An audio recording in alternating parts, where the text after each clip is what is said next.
Hello and welcome to Swipe. Coming up, technology and the elderly. Is the industry missing out on an untapped market? 30 years since the first one, we've put the new Apple Mac Pro through its paces. Forget Google Glass, meet the smart contact lens. And I challenge you to a duel. We run through the latest gaming releases.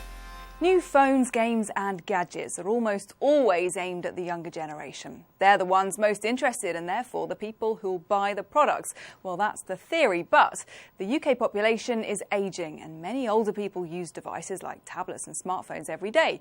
So should technology firms be thinking more about senior citizens? It's easy to assume that older people aren't that interested in using the latest technology. But the reality for many is very different. 67-year-old Margaret Goodwin loves gadgets. She owns a tablet, a laptop and a smartphone, and she's passionate about helping others improve their tech skills. I would say just try it, because it is daunting. It is. When you haven't worked with computers in your working life, perhaps. It is quite daunting to engage with a technology that you haven't ever had to. But it's worth the effort. It's worth just giving it a try. It's actually very, very easy. But it's not like this for everyone. Research carried out by Age UK shows that 14 million people are digitally excluded. That means they've never had access to a computer or a smartphone, and they can't justify buying expensive hardware or taking the time to learn new skills.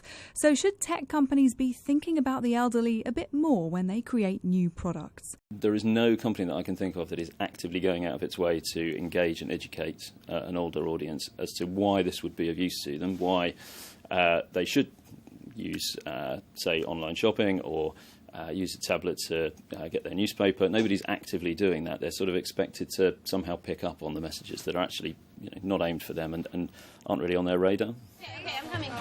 Just getting a lot of candies really quickly.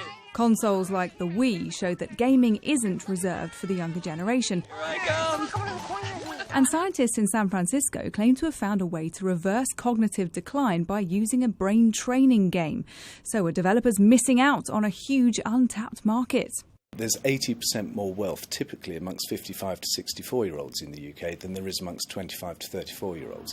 Now, sure, some of that is wrapped up in things like pensions and housing, but the fact is there is that wealth pot there for brands and companies to tap into. In the 21st century, we all know technology shapes our lives, whatever our age. But what can be enabling for some also risks excluding others. Gemma Morris, Sky News. You're watching Swipe. Coming up, we take a glimpse into Google's future. But first, as the Mac celebrates its 30th birthday, here at Swipe, we've had a chance to go hands-on with the latest desktop machine. The new Mac Pro couldn't be more unlike its predecessor or any of the Macs to date. But don't be fooled by its diminutive stature. This machine is fast. Martin Stanford put it to the test.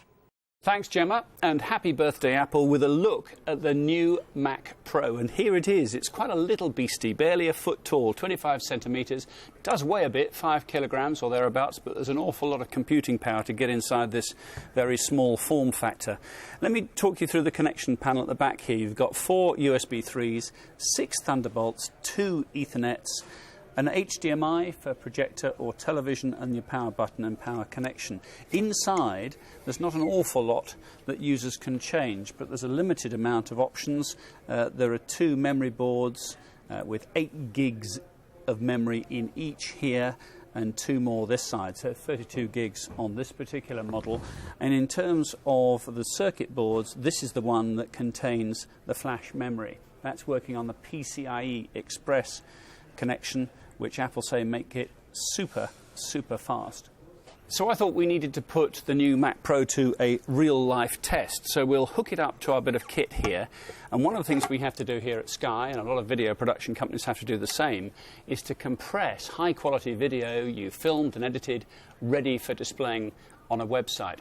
So we're going to put that to the test through the brand new Mac Pro and compare it to our standard edit suite, which I've got here as well. An old Mac Tower, and it's feeding Final Cut 7 through this screen here. So here's the piece of music, the organ clip on my timeline. I'm going to go in and ask to export that using QuickTime Conversion. Let's put a stopwatch on this.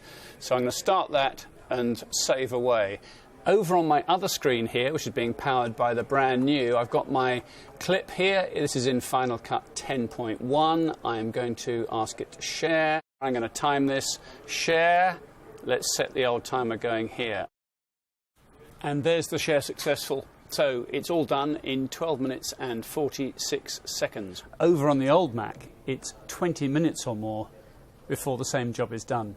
All of which doesn't prove very much, to be honest. It's not exactly a like-for-like comparison. But with the right specification, this little tower, say Apple, will actually drive 3 4K displays and can edit 8 streams of 4K video simultaneously without dropping a single pixel.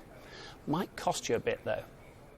You're watching Swipe. Coming up, we update you on the week's technology headlines. But first, Google already has driverless cars, computerized glasses and Wi-Fi balloons, but now it has a contact lens that monitors glucose levels.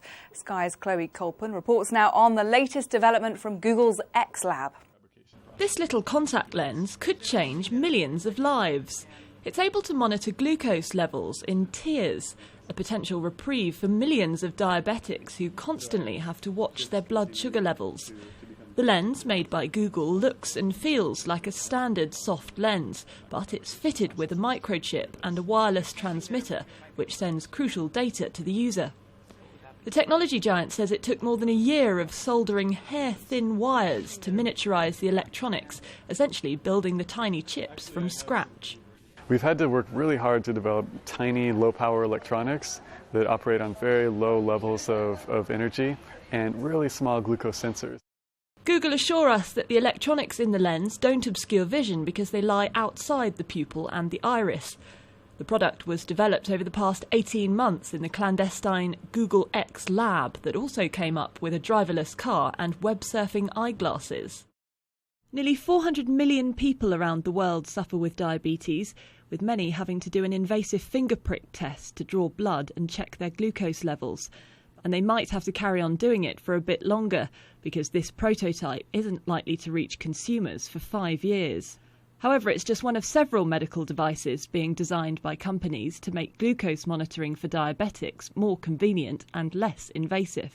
Still really early on. We're confident about how the technology is going so far, but there's a huge amount of work left to do. And so we're actively looking for partners to help us out with the next phases of the project. Google haven't revealed how many people are working on the project or how much they've invested in it, but if accurate, medics say it could be a game changer. Chloe Colpin, Sky News. You're watching Swipe. Coming up, prepare to board your longboats and join us on our games review. But first, here's a roundup of anything you might have missed over the past few days. Former footballer Stan Collymore has deleted his Twitter account after accusing the site of not doing enough to combat abusive tweets. Collymore, now a radio presenter, was sent death threats and was racially abused after suggesting Liverpool striker Luis Suarez dived in a match against Aston Villa. Twitter says it can't stop people from saying offensive, hurtful things, but the company insists it does take action on illegal content. I've no problem with honest thought opinions. If people think I'm an idiot, then they're more than welcome to say. They're also more than welcome within the laws of the United Kingdom to bring up my past factually, whether that be good, bad or indifferent. I have no issue and no problem with that whatsoever. That is genuine use of freedom of speech. But freedom of speech means that if anybody walks past me here now and calls me some of the things or makes the threats that they did, they would be arrested and they would be processed. Interest in Facebook has peaked and the social network could lose up to 80% of its users by 2017.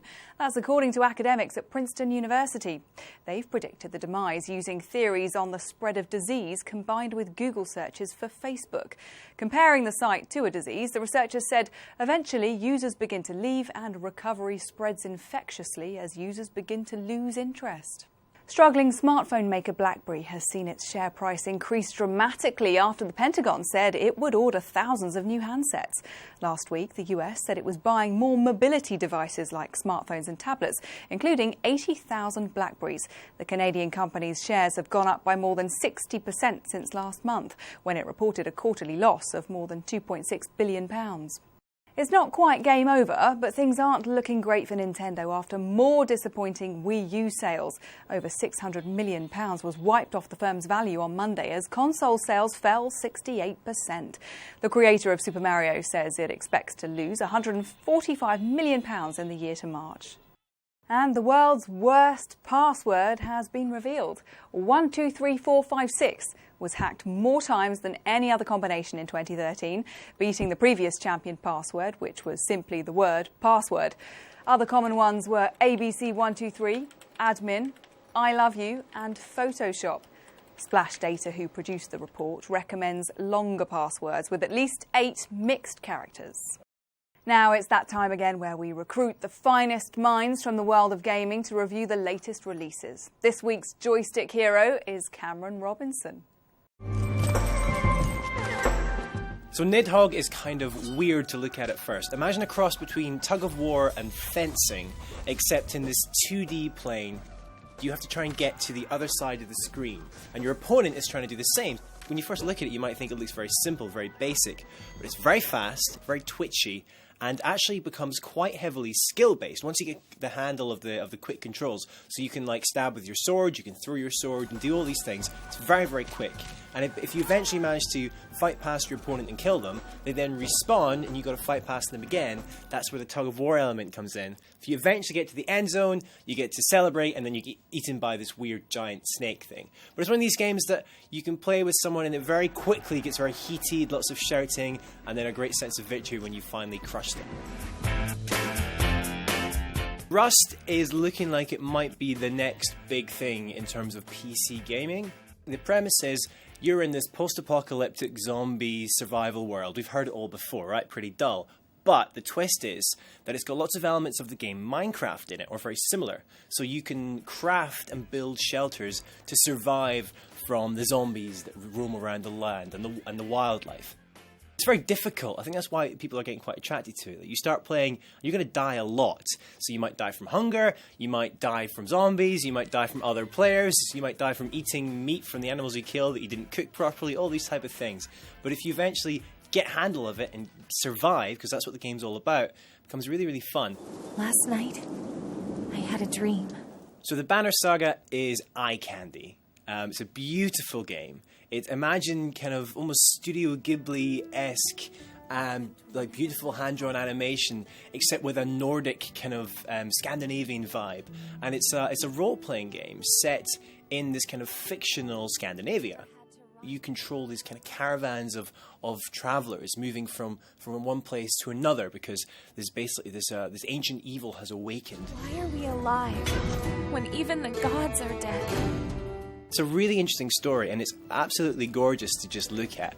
So the game works by you travel from place to place, you make decisions, and you get in these kind of turn-based combat situations. It's something quite different, and if you're looking for something which is very story-driven to get you through the rest of January, this is a great pick.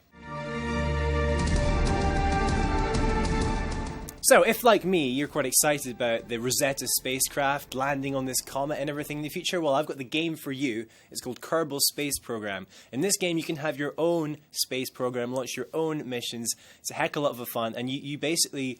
It's not humans, though, you're sending into space. It's this kind of adorable little race of people called Kerbals.